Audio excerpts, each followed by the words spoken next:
Hey everybody, hope you're doing great today. This is Paul from This Way the Aquarium. Today I want to take you through the process that I use for water changes. So it's a little bit overdue on a couple of these tanks over here to do some water changes. We'll even take a look at one of my tanks over here that had an algae bloom that kind of got out of hand. It's turned the tank into a green pea soup looking type of tank.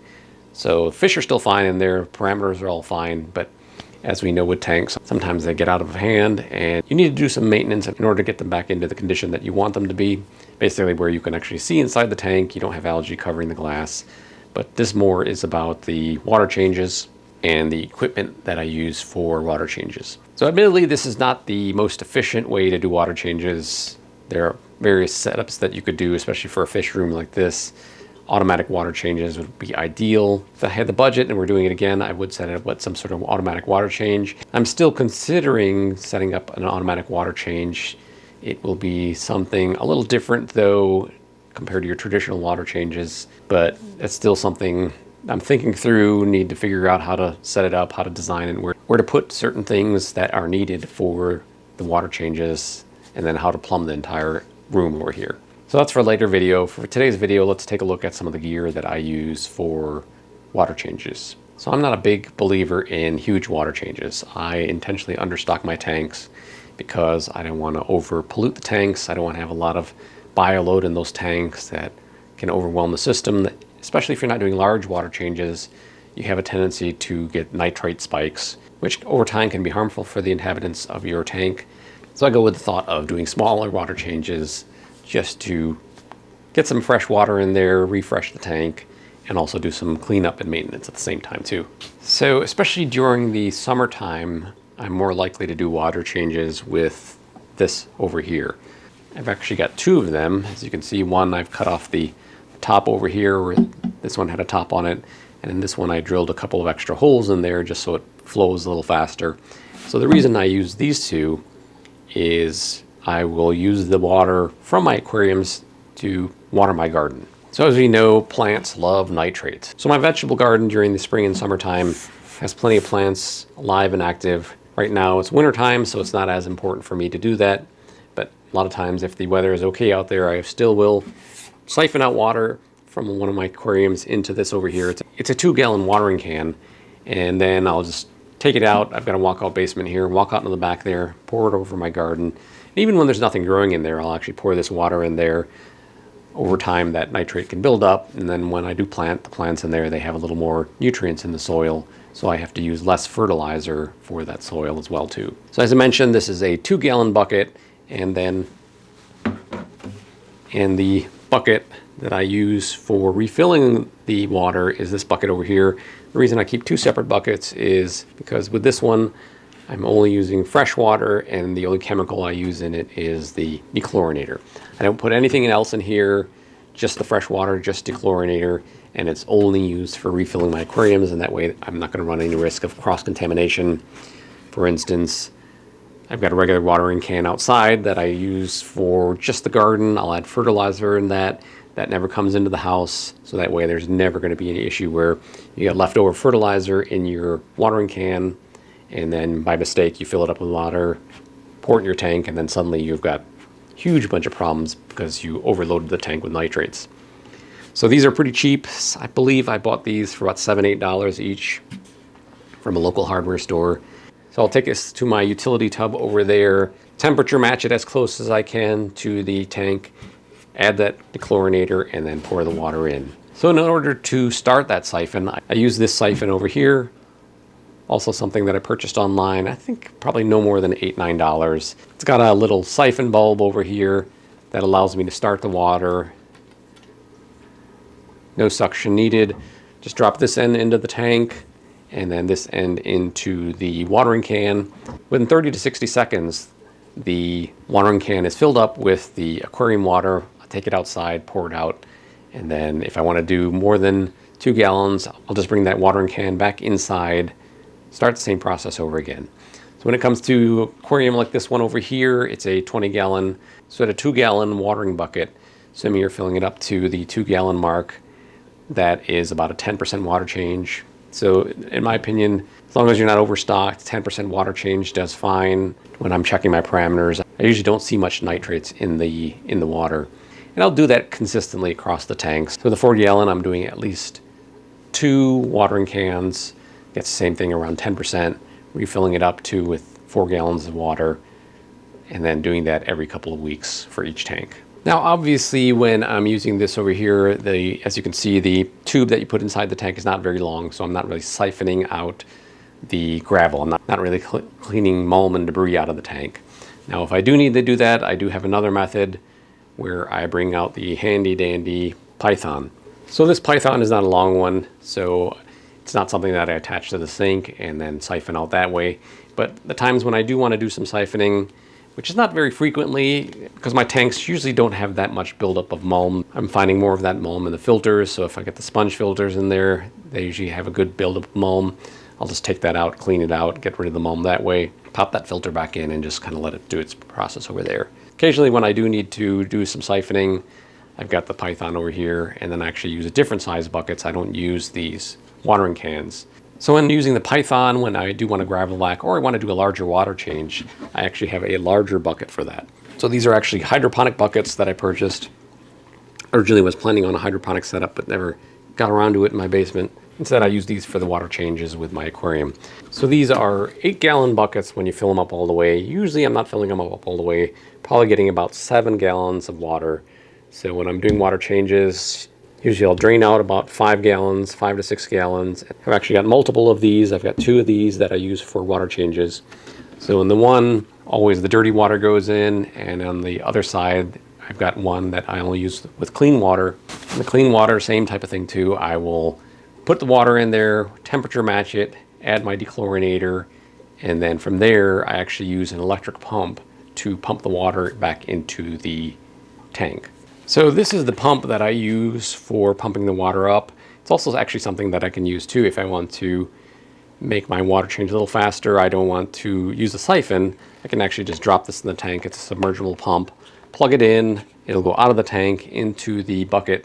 But normally what I do is I'll drop this into the clean water bucket, have it pump that water up into the tank, and then that way the clean water is put in the tank, clean water that's already been dechlorinated. So as part of that, I use this plug switch. So as you can see, it's got a receptacle, plug it into the wall, into the outlet, and then it's got a handy dandy switch that I keep close by to me, so that way I can quickly turn off and turn on the pump.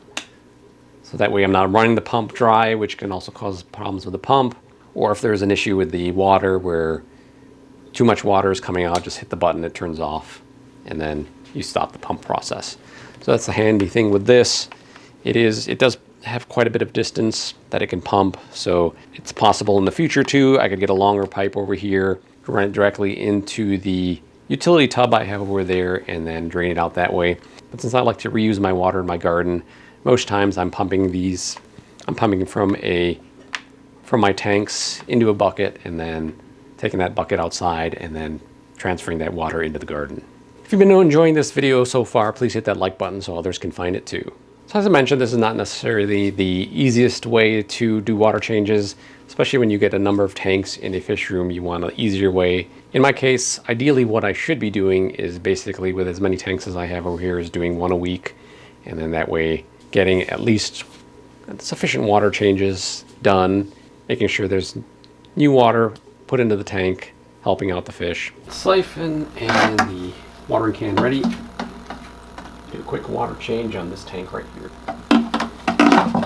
As with any water change, if you are draining it below the heater level, you need to make sure that your heater is turned off, so that way the water level doesn't go below the heater level line.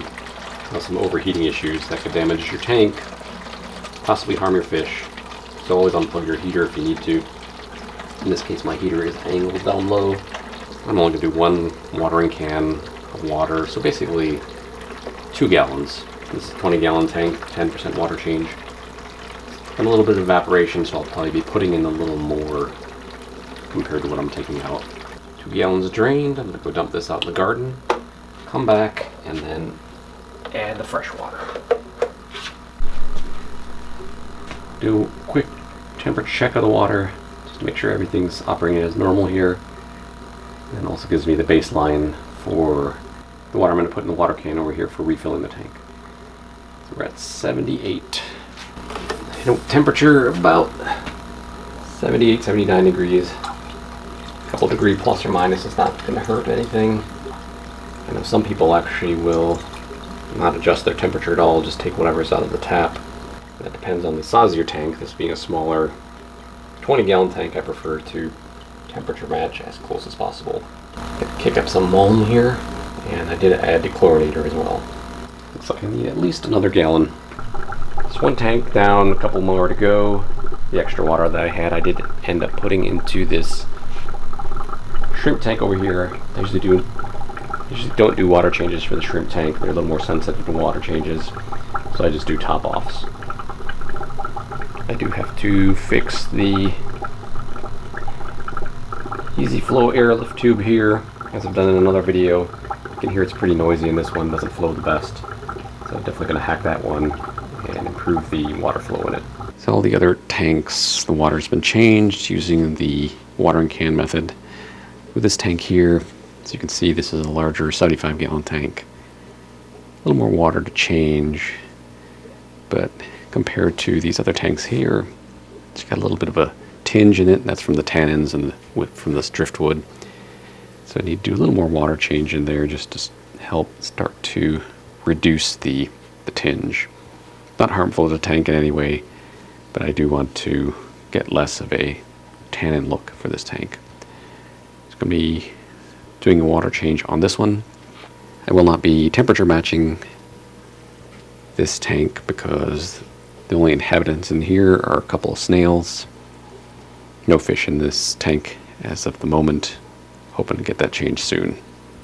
So just some plants, some detritus worms, other sorts of creatures there that might have hitched a ride on some of the freshwater plants.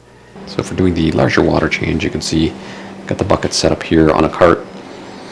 Obviously, once you fill this bucket up here with about 6 gallons of water, it weighs quite a bit, so it's not easy to carry around. So I've got this rolling cart here.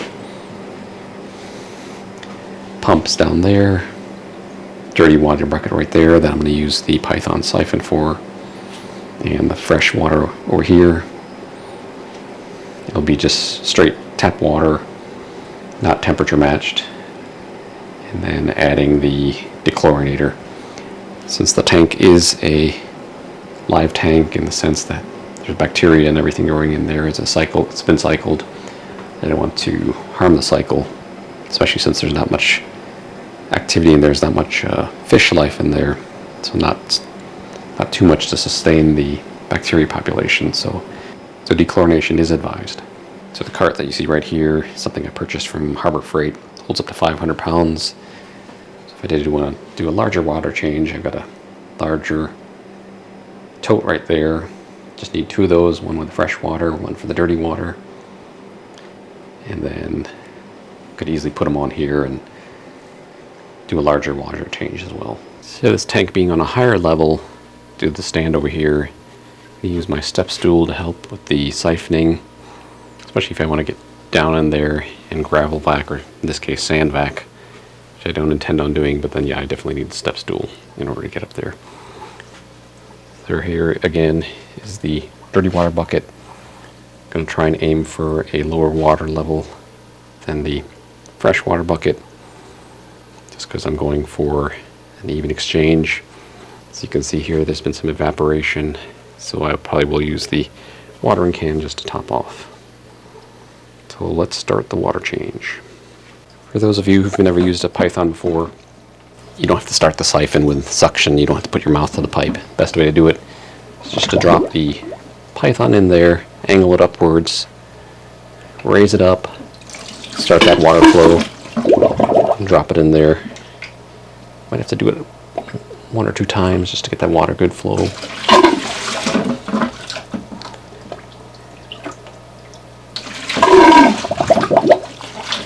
Third time's the charm. Again, if we're going to sand vac, I just swirl it around on top of the sand over here. Being sand, it's more easy to get sucked up. You don't want that. The water in the bucket I can see over there definitely looks darker due to the tannins. Okay, I've drained enough water. I'm gonna lift the siphon up, stop the siphon. You can definitely see the tannin water as compared to the fresh water. Got my pump dropped in there, got it all plugged up, switch there ready to go. Gonna pump that water up here shortly. When it comes to pumping the water in, you do want to try and avoid spraying it directly on the sand. In this case, it'll move the sand around, make a little bit of a mess. It's going to kick up some of the debris on the bottom over there, which is fine. It'll settle again, or it'll get picked up by the filters. So this pump being one that needs to be completely submerged, mostly submerged, that's why I have the switch. I can turn it on and off at the flick. In order to avoid agitating the sand too much, I'll point it at some driftwood or some rocks that then dampens the water flow, so it's not going to make a big mess with the sand. Being that we have snow on the ground outside, we had a recent snowstorm, got about 6 inches, so unfortunately the tannin water I'm just going to have to dump into the drain. Would have liked to have used it in the garden, pour it there, let it improve the soil, but can't do it at this point in time. So I will use the same pump to pump the dirty water back into the drain. Then usually I just flush it with a little fresh water to make sure it's clean when it's in storage. You do have to pull it quick. As long as it's in the water, it's going to actually start a reverse siphon, and it'll actually start taking water out of the tank again, which we don't want. So we're done with this process for now. So I have been kicking around different ideas on how to make this water change process easier. Thinking about the long python that you can just drop directly into your utility tub, into your sink. So as I mentioned, I like to reuse the water in my garden outdoors. So that process might not work the best, but that's up for consideration. I need to figure out how I want to set up this fish room in terms of water changes. I do plan on adding one more tank on this side over here, and it's possible I might buy another larger tank in the future. So having something easier water change wise can help that process, help boost the overall health of your fish tanks as well, as we all know. So let me know your thoughts in the comments below. How do you do your water changes? Do you have any special equipment that have made it much more easier for you? Share your thoughts and ideas in the comments below. Thank you for watching, and I'll see you in the next video.